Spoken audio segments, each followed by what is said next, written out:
Marcus Chun stood motionless in the ruins of what had been his daughter's kindergarten. The smell of burnt plastic and ozone still hung in the air 3 days after the Zorathian attack. His Navy SEAL training had prepared him for many things, but not this. Not finding Lily's tiny pink backpack among the rubble, its cartoon unicorns now stained with ash, and something darker he refused to acknowledge. The Galactic peacekeeping forces had called it collateral damage. An unfortunate mistake during their pursuit of human resistance fighters who supposedly hid weapons in civilian areas. The Zorathian commander, a 7-foot-tall creature with translucent skin and for arms, had delivered the explanation with the same emotion one might discuss weather patterns. 23 children dead. Is Lily among them? Marcus picked up the backpack with trembling hands. Inside, he found her lunchbox, the sandwich he'd made that morning still wrapped in its plastic bag. She'd drawn a picture on her napkin, stick figures of them holding hands, "I love you, Daddy," written in crooked letters. His knees buckled, and for the first time since finding out, he allowed himself to cry. The Earth Defense Council had already issued their standard response. Strongly worded protests, requests for compensation, promises of investigations that everyone knew would lead nowhere. Humanity had been under Zorathian oversight for 5 years now, ever since First Contact had quickly turned into First Conquest. Their technology was centuries ahead. Their weapons could vaporize entire city blocks. Fighting them with conventional means was suicide. But Marcus wasn't thinking about conventional means anymore. He'd spent 20 years in the SEALs before the invasion, specializing in unconventional warfare.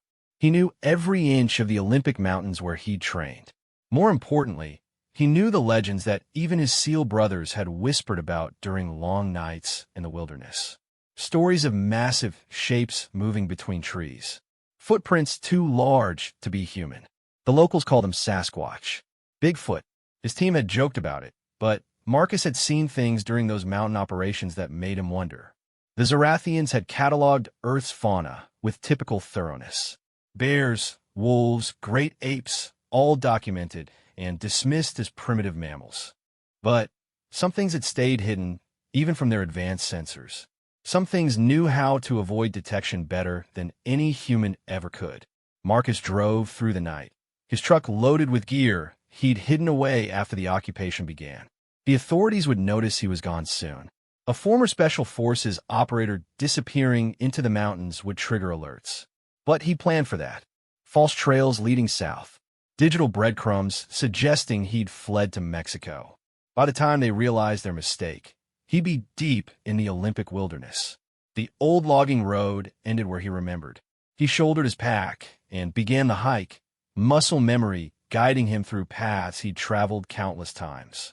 Dawn was breaking when he reached the first marker, claw marks on a Douglas fir, too high for any bear to make. Fresh scat that didn't match any known animal. He was in their territory now. Marcus made camp in a small clearing, deliberately sloppy. He wanted to be found, just not by the Zorathians. He cooked bacon over an open fire, the smell carrying for miles. Then he waited, rifle across his lap, though he had no intention of using it. Not on what he hoped to find. The first sign came at dusk, a branch snapping with too much weight behind it. Then silence, the kind of absolute quiet that only came when every small creature in the forest held its breath. Marcus stayed still, controlling his breathing the way he'd learned in sniper school. The smell hit him next. Musky, wild, unlike anything in civilization. When a massive shape finally emerged from the tree-line, Marcus had to force himself not to react. 8 feet tall at least, covered in dark brown fur, with eyes that held an intelligence the Zorathians would never expect. The creature studied him for long minutes, nostrils flaring as it processed his scent. Marcus slowly reached into his pack and withdrew 2 items. The first was a photo of Lily, taken at her 5th birthday party just 2 months ago. The second was a Zorathian scanner he'd taken from a dead patrol, its screen showing the alien signatures in nearby Seattle. He placed both on the ground between them and stepped back. The Bigfoot approached with surprising grace for something so large. It examined the items, picking up the photo with fingers that were almost human despite their size. something shifted in those ancient eyes. Understanding, perhaps, or recognition of a father's grief. That's when the second one appeared, slightly smaller, with reddish-brown fur, moving to flank its companion. They communicated in low rumbles that Marcus felt more than heard. The first one, the male, Marcus decided, gestured at the scanner, then at the photo, then back at Marcus. They killed her, Marcus said, his voice rough. The Zarathians. They killed my little girl. He pointed at the scanner again. I know you stayed hidden. I know you're smart enough to avoid them. But I also know they've been encroaching on your territory. The logging operations they're authorizing. The mining surveys. Soon there won't be anywhere left to hide. The female tilted her massive head, studying him with eyes that seemed far too knowing. She moved closer, close enough that Marcus could see the individual hairs on her arm as she reached past him. Her finger, thick as his wrist, gently touched the photo of Lily. A soft, mournful sound escaped her throat. Marcus had prepared for many reactions. Attack, indifference, flight. He hadn't prepared for empathy. I'm not asking you to fight for humanity, he continued. I'm asking you to fight for your own survival. And maybe, his voice cracked, maybe to help a father who's got nothing left to lose. The male straightened to his full height, chest expanding as he took in a deep breath. The roar that followed shook pine needles from nearby trees and sent every bird within a mile into panic flight. But it wasn't a threat. Marcus had heard enough battle cries to recognize one when he heard it. When the sound faded, the forest had changed. Marcus could feel it, a shift in the very air. More shapes moved in the shadows between trees. A third Bigfoot, scarred and gray with age. Two younger ones, curious but cautious. An entire clan revealing themselves to a human for the first time in generations. The male pointed at Marcus, then at himself, then made a gesture that needed no translation. Together, Marcus nodded, feeling something cold and purposeful settle in his chest. The Zarathians thought they'd cataloged every threat on Earth. They thought their technology made them invincible. They thought a grieving father was just another broken human to be ignored. They were about to learn why humanity had legends about monsters in the woods, and why sometimes the monsters were the good guys. Over the next 3 weeks, Marcus learned more about the Sasquatch than any human ever had. They called themselves the Watchers in their own language, a series of vocalizations his throat couldn't reproduce. They'd been on Earth far longer than humans, evolving alongside them, but choosing isolation over interaction. Their intelligence was different from human cognition, but no less sophisticated. They could vanish in forests where thermal imaging should have found them, using a combination of natural camouflage and an understanding of their environment that bordered on supernatural. The clan leader, whom Marcus came to call Gray for obvious reasons, showed him things that made his special forces training look primitive. How to move through the forest without disturbing a single leaf. How to mask heat signatures using mud and specific plants. How to communicate over vast distances using sounds that registered below human hearing but traveled for miles through the ground. But it was a younger pair, Marcus dubbed them Red and Scout, who proved most valuable. They'd been watching the Zarathian patrols for months, learning their patterns and technology through careful observation. Scout, smaller and more agile than the others, could get within yards of alien positions without detection. Red had figured out the timing of their sensor sweeps and the blind spots in their coverage. The female who'd first shown him compassion became his primary teacher. She had lost offspring too, to human hunters decades ago, before the clan had retreated deeper into the mountains. That shared grief created an unexpected bond. She taught him to read the forest the way the Watchers did, to see paths invisible to human eyes, to understand the language of wind and wood. Marcus shared his own knowledge in return. Military tactics adapted for their unique capabilities. Weak points in Zarathian armor he'd observed during the occupation. The psychology of an enemy that relied too heavily on technology and dismissed primitive Earth life as insignificant.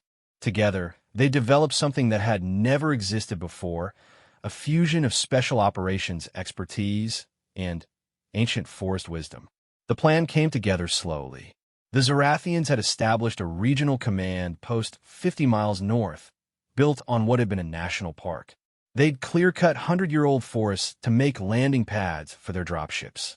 The base housed the garrison that had carried out the kindergarten attack, along with enough weapons to level Seattle if the human population ever rebelled. More importantly, it contained their regional communication hub. Take that out, and the occupation forces would be blind and deaf for days. Long enough for other resistance cells to act.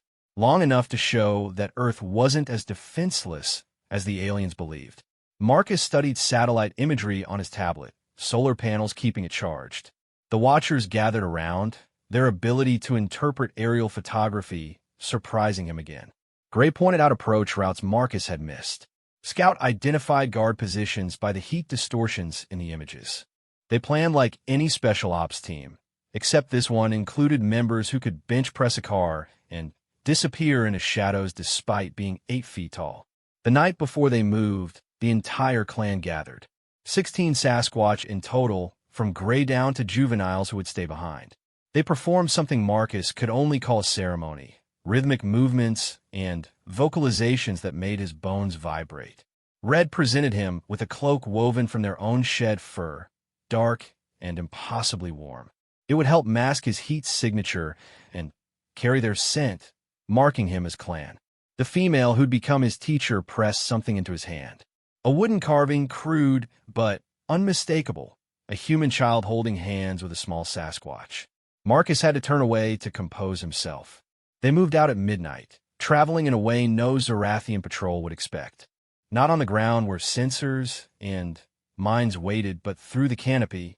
The Watchers navigated branches that should have broken under their weight, using pathways they developed over centuries. Marcus followed, his climbing skills pushed to their limit, grateful for the strength training that let him keep up.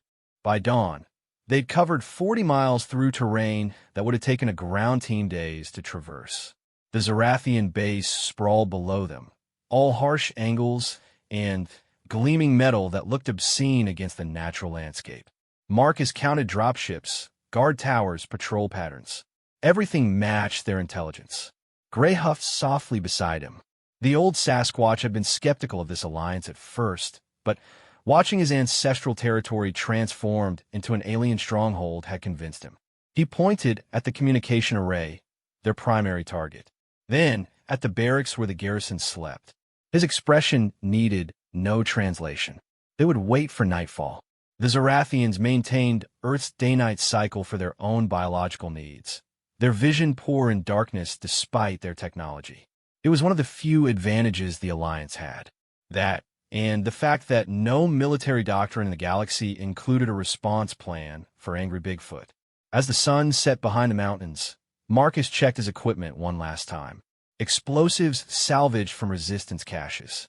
His rifle, though he hoped not to use it. The photo of Lily, tucked inside his chest armor over his heart.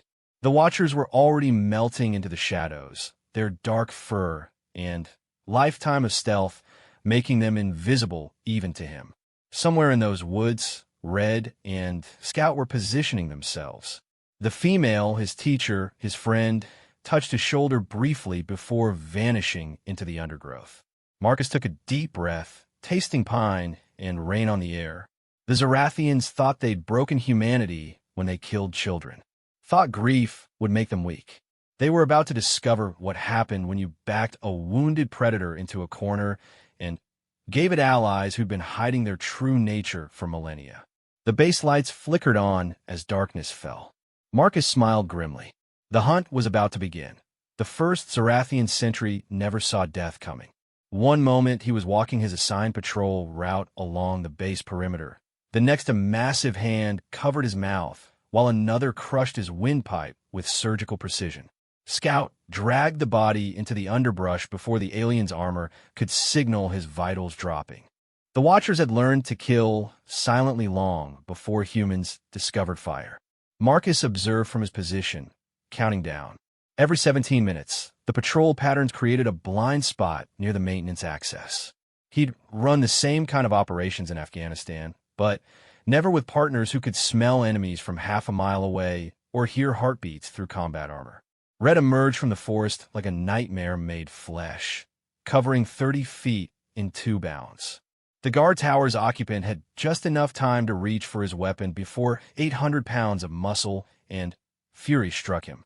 The impact shook the entire structure, but Red caught the body before it could hit the alarm panel. She looked directly at Marcus and nodded his signal to move. The maintenance tunnel was exactly where the reconnaissance had shown. Marcus placed charges with practiced efficiency while Gray kept watch, the old Sasquatch's eyes reflecting the base lights like a wolf's. They'd argued about this part of the plan. The Watchers wanted to simply tear through the base in a frontal assault.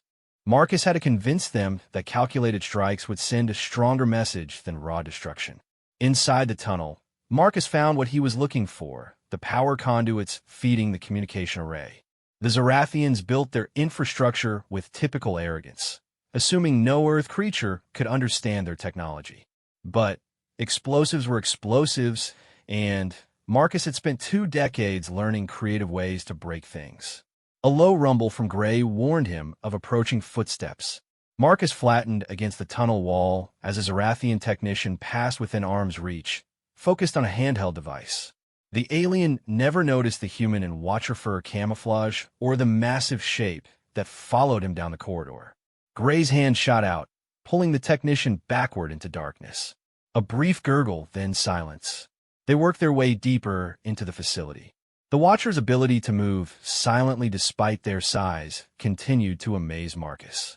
Centuries of avoiding human detection had honed their stealth to an art form. They flowed through corridors designed for beings half their size, ducking and contorting with surprising flexibility. The communication center was protected by energy barriers and automated defenses. Marcus had expected this. What the Zorathians hadn't expected was for someone to approach from inside the base, or for that someone to be accompanied by creatures that didn't register properly on their sensors.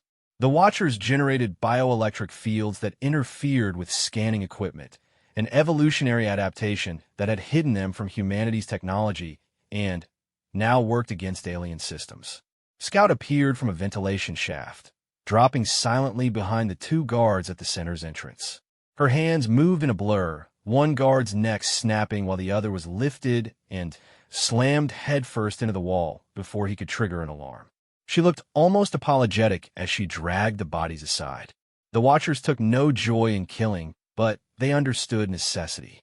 Marcus accessed the door using codes pulled from the dead technician's device. Inside, banks of alien computers hummed with the flow of data coordinating the entire Pacific Northwest occupation. In minutes, all of it would be severed. But first, he had a message to send. His fingers flew over the Zorathian interface. Months of studying captured equipment paid off as he navigated their systems. The Watchers stood guard while he worked, their presence filling the room with barely contained violence. Red's fur stood on end, her lips pulled back to reveal canines that could puncture steel. Marcus found what he was looking for, the garrison's personnel files. The names and faces of every Zorathian who'd participated in the kindergarten massacre. He uploaded the images to every screen in the base along with a simple message in their own language, for the children. Then, he triggered the virus he'd prepared. Not sophisticated by Zorathian standards, but effective enough. It would corrupt their data streams, force their systems to continuously display the faces of dead human children. Let them see what they'd done every time they tried to send a report or receive orders. The explosives were set for 10 minutes. Enough time to reach minimum safe distance, assuming everything went according to plan. Military operations never did, but Marcus had learned to account for chaos. What he hadn't accounted for was the Zorathian commander being awake at 3 in the morning, inspecting troops in the barracks directly in their escape path. The commander, the same 4-armed bastard who'd called Lily's death collateral damage, stood surrounded by a squad of elite guards. His translucent skin pulsed with bioluminescent patterns that Marcus recognized as surprise, then rage as he spotted the intruders. Human, the commander said, his translator rendering the word like a curse. And what are these creatures? Gray stepped forward, and for the first time, Marcus heard him speak in something approaching human language. The words were guttural, barely formed, but unmistakable. "We are your mistake." The commander's 4 arms reached for weapons, but the Watchers were already moving. The cramped corridor that should have hindered them instead became an advantage. Zarathian pulse weapons needed room to target effectively. 8-foot-tall Sasquatch in close quarters needed no such luxury. Red hit the guards like a force of nature. Her fists, hardened by a lifetime of climbing and foraging, punched through armor designed to stop human bullets. Scout flowed between pulse blasts that scorched the walls, her agility defying physics as she used walls and ceiling to attack from impossible angles. Gray, despite his age, demonstrated why he'd survived long enough to grow old. Every movement economical, every strike lethal. Marcus focused on the commander. The alien's 4 arms gave him advantages in combat, but Marcus had trained to fight opponents with multiple limbs in close quarters. He ducked under a swing, his knife finding the gap in armor beneath the lower left shoulder. The commander screamed, a sound like grinding metal, and backhanded Marcus into a wall. Stars exploded across his vision. Through the haze, he saw the commander advancing, 3 arms still functional, weapons trained on his head. This was how it ended, then. At least he'd hurt them first. At least Lily would be avenged. The commander jerked to a stop. Behind him, the female Watcher stood with one massive hand wrapped entirely around the alien's skull. She looked at Marcus with those 2 intelligent eyes, then at the photo of Lily visible where his armor had torn. Something passed between them. Understanding, shared loss, the bond of parents who'd failed to protect their young. "For children," she said, the words barely recognizable, but the intent clear. Her hand closed with a sound like breaking pottery. The remaining Zarathians tried to retreat, but found the corridor blocked by more Watchers. The rest of the clan had followed them in, turning the base into a killing ground. Alarms finally began wailing, but it was far too late. The garrison was discovering what their scanners had missed, that Earth's real apex predators had been hiding in plain sight. Marcus checked his watch. 3 minutes until the charges detonated. "We need to move," he shouted over the chaos. The Watchers understood urgency. They abandoned their fights, melting back into shadows and service corridors. Marcus ran, his ribs screaming from the commander's blow, following the massive shapes that moved like smoke through the base.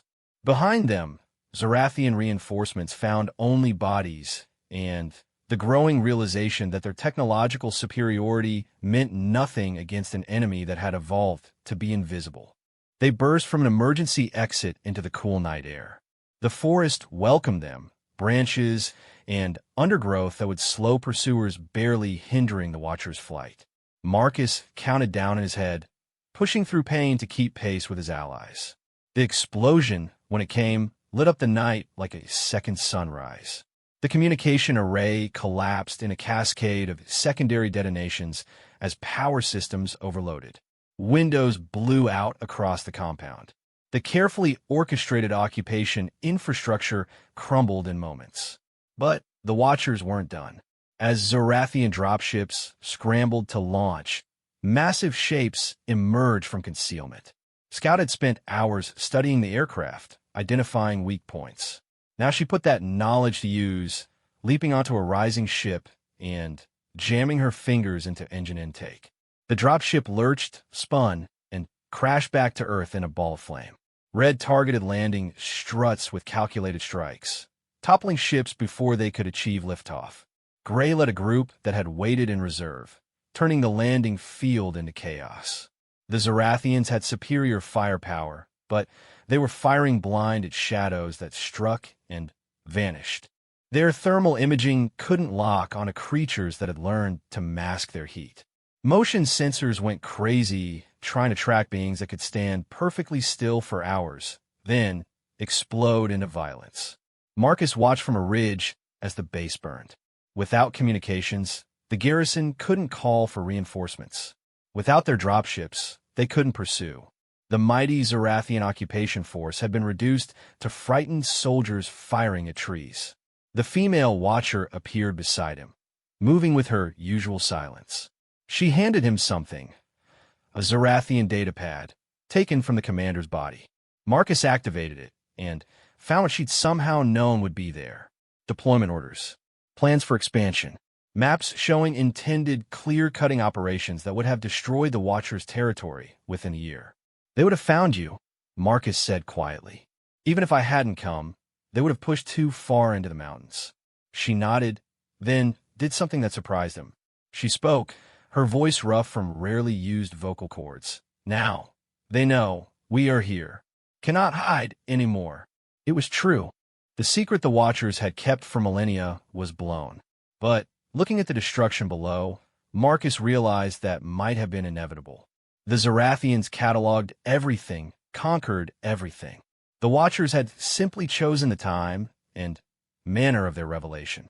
The other garrisons will respond, Marcus warned. This was just one base. Gray joined them, blood, purple Zarathian blood, matting his silver fur. He looked at the burning base with satisfaction, then at Marcus with something like respect. He spoke in his own language, the female translating. He says, this is beginning, not end. We have watched, learned long time. Know their weaknesses. Know their fears. Their fears. Marcus asked. Scout appeared, carrying a salvaged Zarathian helmet. She'd already figured out how to access its communication system, cycling through channels filled with panic chatter. The translation software rendered snippets. Unknown hostiles, scanners malfunctioning, can't track them, requesting immediate evacuation. Red emerged from the forest, dragging a wounded but alive Zarathian soldier. She deposited him at Marcus's feet with an expectant look. The soldier, barely more than a youth by his species standards, cowered in terror. His 4 arms trembled as he stared at the creatures his training had never prepared him to face. Marcus knelt beside the terrified alien. You're going to live, he said, knowing the translator would convey his words. You're going to go back and tell them what happened here. Tell them Earth has protectors they never cataloged. Tell them the forests have eyes, and those eyes have seen what they did to our children. He pulled out the photo of Lily, holding it where the soldier could see. This was my daughter, 5 years old, killed in the kindergarten, your forces destroyed. Make sure your commanders know her name. Lily Chun. Make sure they know her father has friends who've been preparing for this moment for centuries. The Watchers had gathered now, all 16 of them forming a circle around the prisoner. In the firelight from the burning base, they looked like something from humanity's darkest legends, which Marcus supposed they were. Gray spoke again, his rumbling voice carrying clearly to the recorder in the soldier's helmet. The female translated from Marcus. He says, tell your leaders, we are not myth. We are not primitive animals. We are the first intelligence of this world, and we have judged you unworthy of it. Every forest hides our kind. Every mountain. You think you map our world from orbit, but you know nothing of what moves in the dark places. Scout chittered something that sounded like laughter. She produced a handful of Zarathian tracking devices, all pulled from dead soldiers, all reading null data. The technology that had conquered 100 worlds couldn't detect beings that had evolved specifically to avoid detection. They released the soldier at dawn, watching him stumble down the mountain toward the nearest Zarathian outpost. He would carry their message, along with helmet footage that would spread through the occupation forces like wildfire. The mighty Zarathian empire, brought low by creatures they dismissed as cryptozoological fiction. As the sun rose over the smoking ruins of the base, Marcus felt something he hadn't experienced since Lily's death. Not peace, that would never come. Not joy, that had died with his daughter. But purpose. The Watchers had given him that. What happens now? He asked the female. She considered the question, then gestured at the forest around them. We teach. You learn. Others like you will come. Humans who lost. Who fight. We show them our ways. Together, we take back world.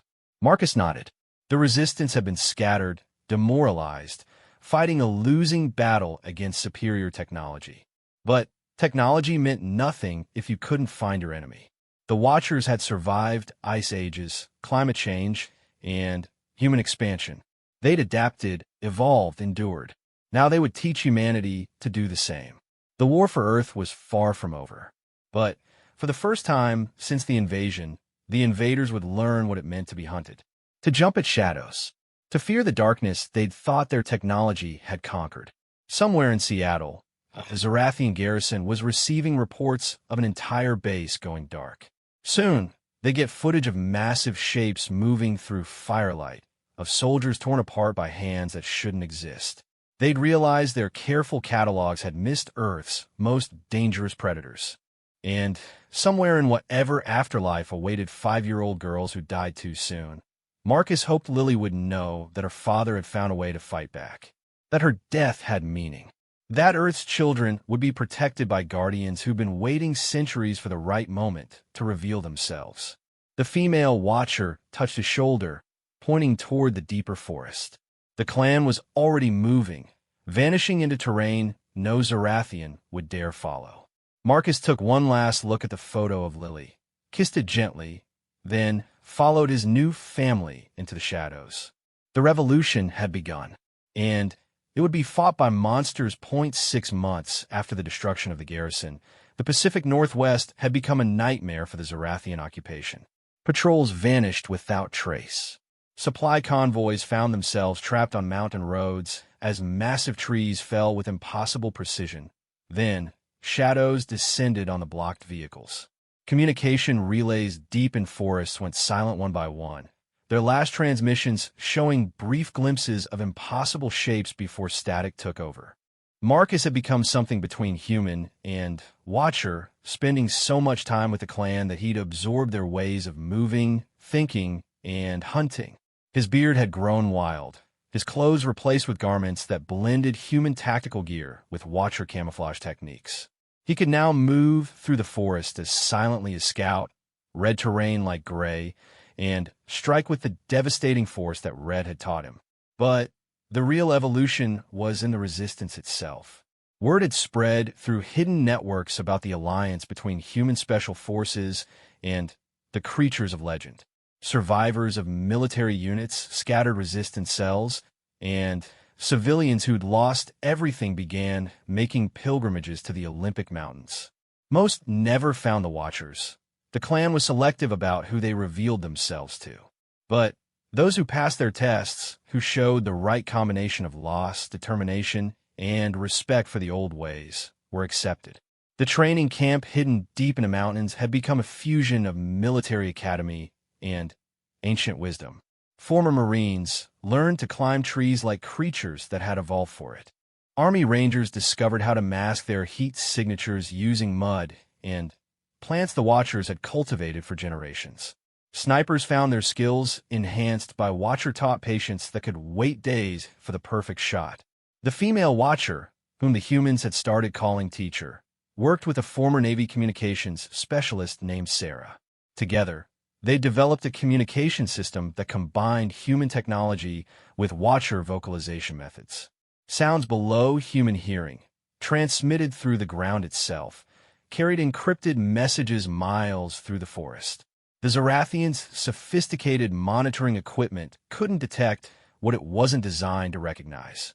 Marcus stood on a ridge overlooking the latest target, a Zorathian mining operation that was strip mining mountains for rare minerals. The environmental destruction was devastating, but worse, it threatened to expose a network of caves where 3 Watcher clans had sheltered for centuries.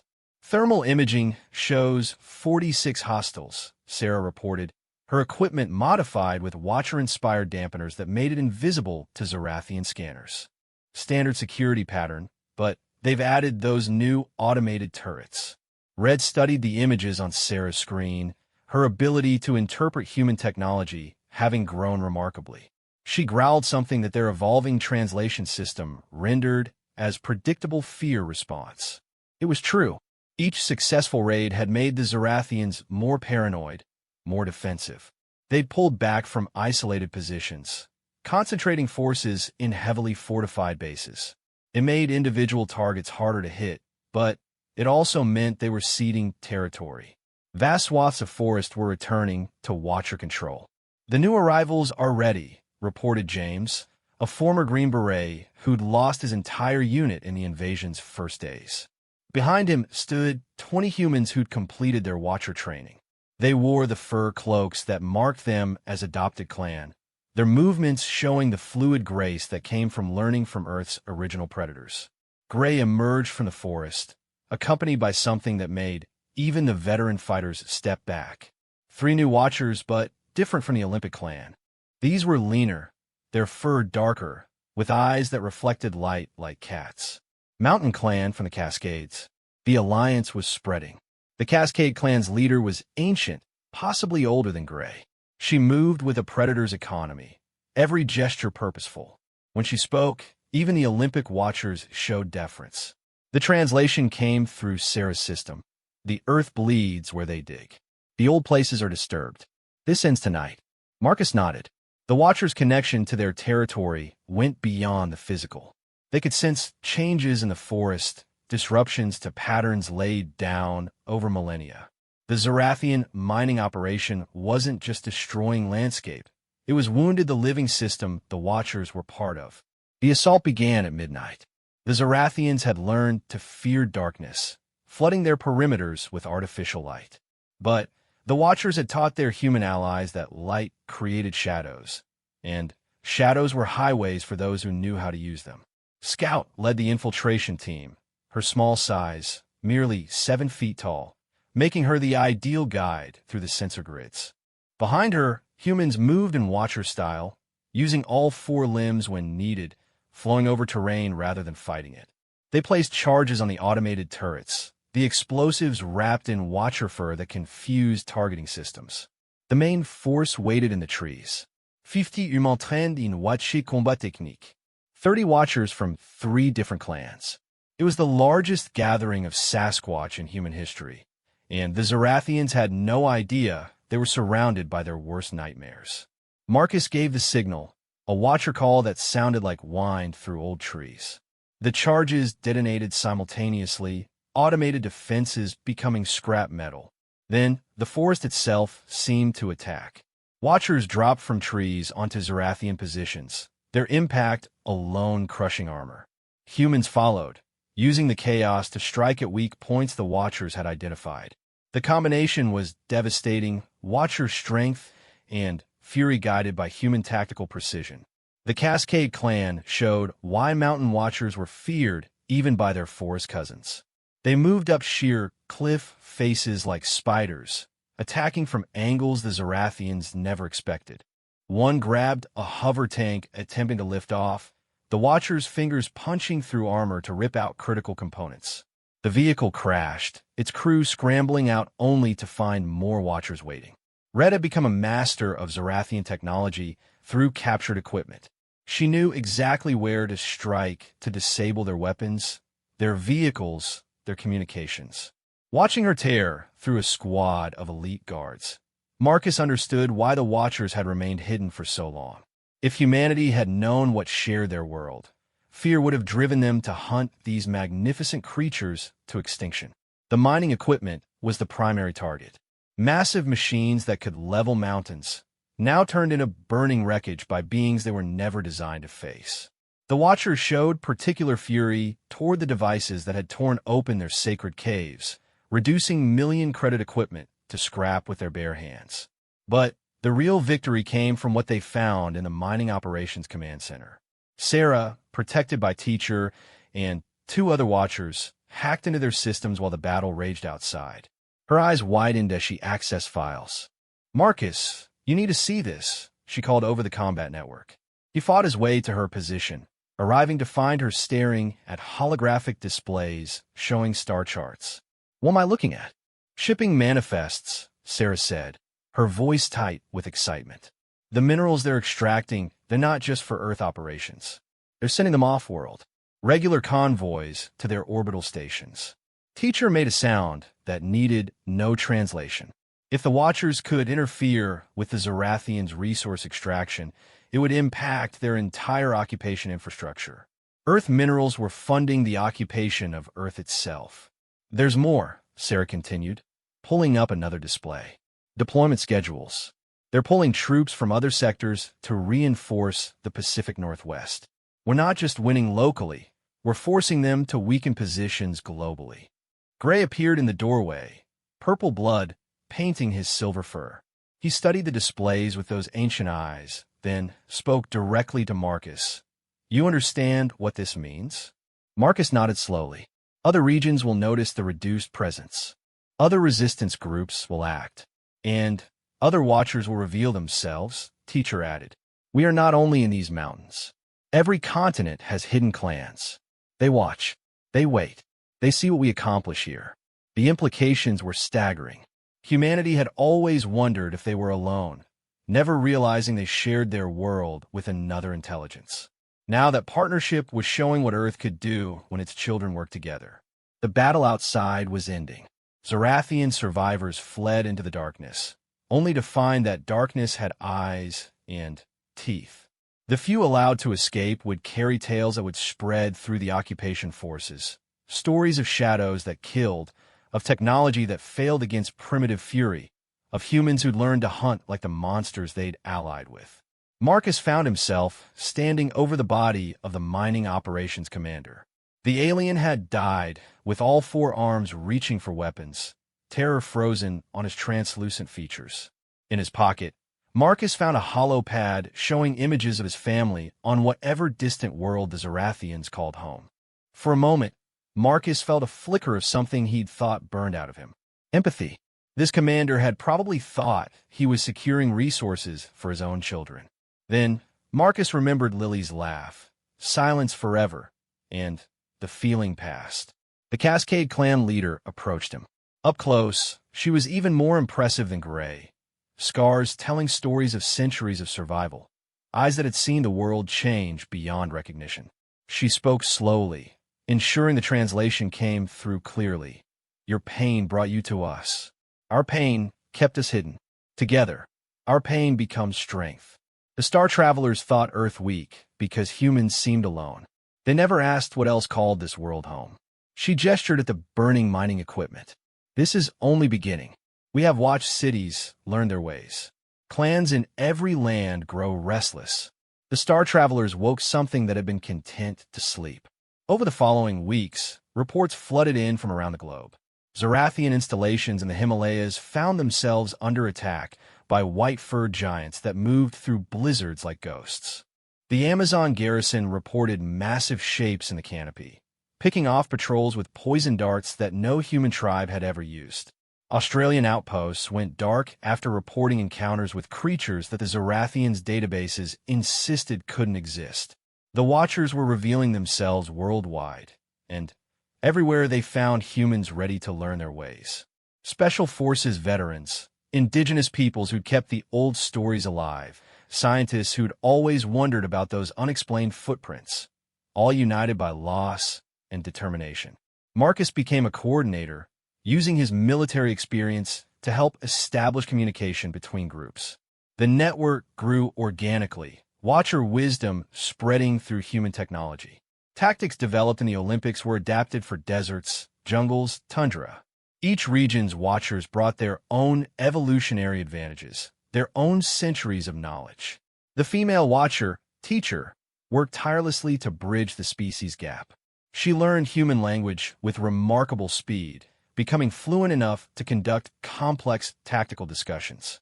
Other Watchers followed her example, the two species finding common ground in their shared home and shared enemy.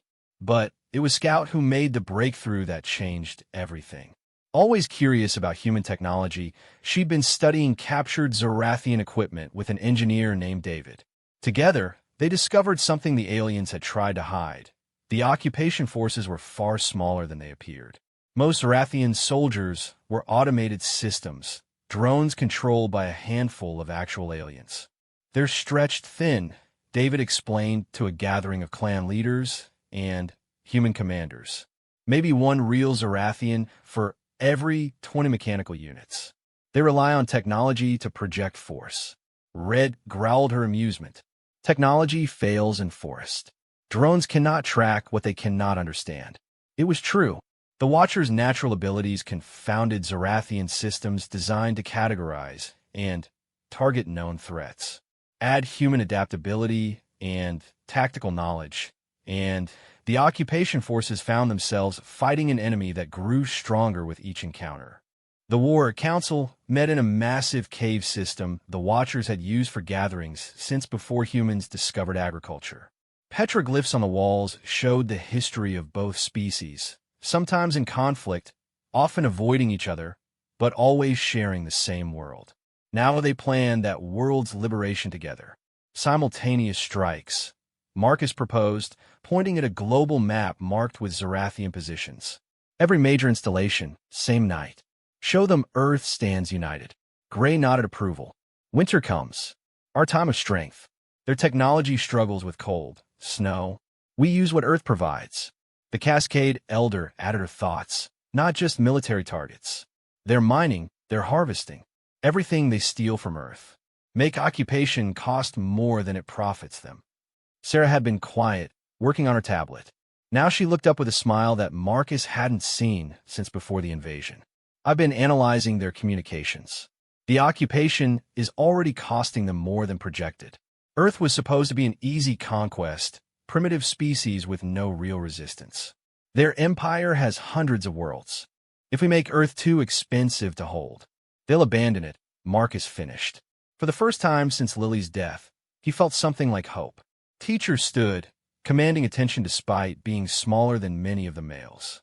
This fight is not just for Earth. Star travelers treat all worlds like territory to claim. They catalog, conquer, consume. Never ask what intelligence hides in shadows. We show them price of assumption. The global assault was planned for the winter solstice, a night when Watchers traditionally gathered to celebrate surviving another year hidden from human eyes. This year, they would celebrate by striking back at invaders who'd threatened both their species. Training intensified. Watchers who'd never interacted with humans learned to work with military units. Soldiers who'd fought with conventional weapons discovered the devastating effectiveness of Watcher combat techniques. The fusion of approaches created something new, a fighting force that combined the best of both species. Marcus spent his days coordinating between cells, his nights training with the clan. The female Watcher had become more than teacher. She was friend, sister-in-arms, the family he'd thought he'd never have again. She'd even chosen a human name for easier communication, Grace. It fit her perfectly. You think of your daughter, Grace said one evening as they watched the sun set over the mountains. Her English was nearly perfect now. Always, Marcus admitted. I wonder if she'd be proud, or horrified at what I've become. Grace considered this with a thoughtfulness that marked her species. You became what was needed, as we did. Watchers hid not from cowardice, but from wisdom. Now wisdom says fight. Your Lily would understand protecting others' children. 2 days before the solstice, they received unexpected visitors. A Zarathian shuttle landed in the valley below their position, broadcasting surrender signals. From it emerged a single alien, arms raised in what they'd learned was their gesture of non-aggression. Marcus met the alien with a full escort of Watchers and armed humans. The Zarathian was young, his translucent skin flickering with patterns Marcus had learned indicated extreme anxiety. I'm called Vex, the alien said, his translator struggling with the name. I come with a message from those in the occupation forces who question our actions here. Red growl, but Marcus held up a hand. Speak. Not all support what happens on Earth. The destruction of younglings. Vex's skin patterns shifted to what Marcus recognized as shame. It violates our own codes. Some of us wish to end this occupation. Why should we trust you? Sarah demanded, weapon trained on the alien center mass. Vex produced a data pad, offering it carefully. Garrison positions, shield frequencies, patrol schedules. Proof of my intent. Grace moved forward, studying the alien with those penetrating eyes. She circled him slowly, reading body language, scent, micro-expressions that human senses would miss. Finally, she spoke. He tells truth. Fear scent is real, not fabricated, but also determination. There are others like me, Vex continued. Not many, but enough. We see what Earth costs our empire. Resources drained, forces stretched thin. And for what? To claim a world that fights back with fury we never anticipated. Marcus examined the data. The intelligence was genuine, details matching what their reconnaissance had gathered plus information they couldn't have known. Guard rotations, commander names, even psychological profiles of garrison leaders. "What do you want in return?" Marcus asked. "Safe passage for those who wish to leave. When your revolution succeeds, and it will succeed, we ask for ships to return home. We want no part of dying for an occupation that shames our species." Gray spoke for the first time, his gravelly voice making Vex flinch. "You help us, you live. You betray us. We hunt you through stars themselves." The alliance with Zarathian defectors added a new dimension to their plans. Vex and his supporters, nearly 30 aliens across various garrisons, provided inside intelligence that made the solstice assault even more devastating. When winter's longest night came, Earth struck back with coordinated fury. In Siberia, white-furred watchers led Russian special forces through blizzards to strike at supply depots. Australian watchers and Aborigine fighters hit mining operations, their knowledge of the outback turning desert into a killing ground. Amazon clans worked with indigenous tribes and Brazilian military units to reclaim their rainforest from alien exploitation. But it was in the Pacific Northwest where the revolution showed its true face. Marcus led the combined force against the regional command center, the same city where Lily had died. This wasn't just tactics anymore. This was personal. The Zarathians had fortified Seattle beyond recognition, turning the city into a fortress. But fortresses were designed to keep enemies out, not to stop them when they rose from within. Watchers had infiltrated through sewer systems and abandoned subway tunnels, spaces too confined for Zarathian comfort, but navigable for beings who could contort their massive frames when needed. The assault began from inside and out simultaneously. Watchers erupted from underground, turning the streets into chaos. Human resistance fighters, trained in forest combat, adapted their skills to urban warfare with frightening effectiveness.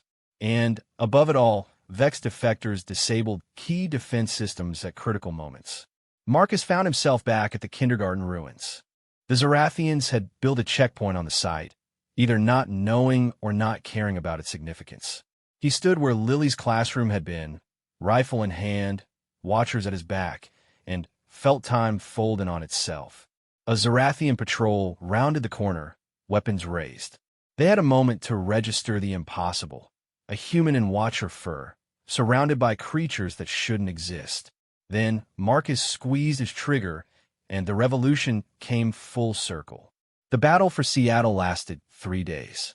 When it ended, the Zarathian flag no longer flew over Earth cities. The occupation command structure had collapsed, individual garrisons cut off, and overwhelmed. Some fought to the end. Others, seeing the writing on the wall, accepted Vex's offer of surrender and repatriation. The victory came at a cost. Brave humans and watchers alike had fallen defending their world. Gray had taken wounds that even his tremendous vitality might not overcome. Scout had lost an eye, but gained a collection of scars that she wore proudly. The Cascade Elder had fallen leading her clan against a tank column, but not before teaching the Zarathians why Earth's mountains were no place for invaders. But Earth was free. The negotiations took place in the ruins of the kindergarten, at Marcus's insistence. The Zarathian Empire's representatives faced a council of humans and watchers, forced to acknowledge both species as Earth's rightful inhabitants. The terms were simple: complete withdrawal, reparations for damages, and a guarantee that Earth would be left alone. "You never understood," Marcus told the lead negotiator. "Earth isn't just humanity's world. It belongs to all who evolved here, who learned to live with its rhythms. You saw one species and assumed that was all. You never asked what else might be watching from the shadows." Teacher, Grace, translated for the assembled watchers. Their response was unanimous, a sound that shook the temporary structure and made the Zarathians flinch. Agreement. Unity. Victory. As the last Zarathian ship lifted off, Marcus stood with the Watcher clan on a mountain overlooking the Pacific. The female who'd first shown him compassion, who'd become teacher and friend, stood beside him. In her massive hand, she held the wooden carving she'd given him, the human child and Sasquatch youth together. What happens now? Someone asked. It might have been Sarah, or James, or one of the 100 other humans who'd learned the Watcher way. Grace answered for all of them. Now we heal. Earth heals. We teach each other, grow together. Humans and Watchers no longer hiding from each other. When next the stars bring visitors, they find not one species but two, united. Marcus nodded, touching the photo of Lily one last time. The pain would never leave, but it had transformed into something else. Purpose, connection, family of a different kind. Somewhere in the forest, young Watchers and human children were already learning each other's languages, playing games that bridge species. The secret was out, but instead of fear, there was wonder. Humanity had discovered they weren't alone on Earth, and that their companions had been protecting the wild places all along. The revolution was over. The evolution of Earth's combined children had just begun. As stars emerged in the darkening sky, Marcus realized that Lily would have loved this. She'd always believed in magic, in mysteries hiding just out of sight. Now the whole world knew what she'd somehow always suspected, that Earth's forests held wonders beyond imagination, and sometimes the monsters under the bed were actually the good guys. The Watchers began their victory song, a sound that carried for miles through mountains and valleys. Humans joined in where they could, creating a harmony that had never existed before. It was the sound of Earth itself, declaring to the universe that this world would never again be seen as easy prey. In the end, it had taken humanity's greatest loss to discover Earth's hidden strength. And in that discovery, both species found not just survival, but hope for a future where the shadows held protectors, not fears. The last light faded from the sky, but for the first time since the invasion, darkness brought comfort instead of dread. Earth's children, all of them, were finally home.